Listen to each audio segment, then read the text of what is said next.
મગરપુરા જીઆઈડીસીની કંપનીમાંથી એક અજગરનું બચ્ચું ઝડપી પાડવામાં આવ્યું છે।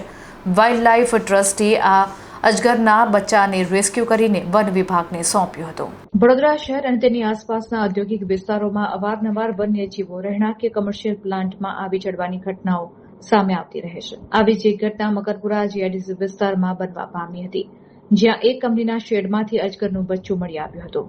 મળતી માહિતી મુજબ મગરપુરા જીઆઈડીસી સ્થિત યુનિસોર્સ એન્જિનિયર્સ કંપનીમાં અચાનક એક સાપ દેખાતા કર્મચારીઓમાં ફફડાટ ફેલાઈ ગયો હતો।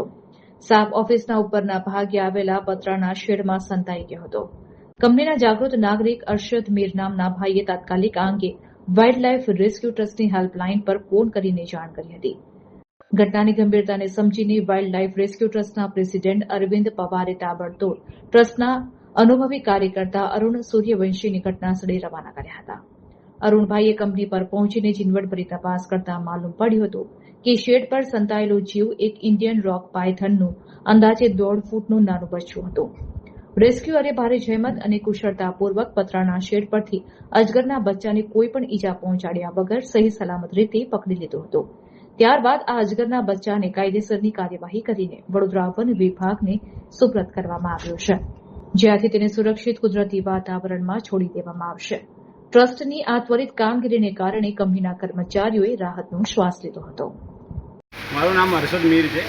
635 નંબર યુનિસોર્સ એન્જિનિયર્સમાંથી એક સાપ મળી આવેલો।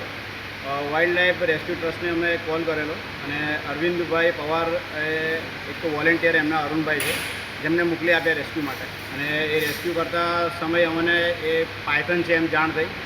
અરુણભાઈએ સહી સલામત તેને રેસ્ક્યુ કર્યો છે અને એ બદલ એમનો આભાર માન્યો। Thank you.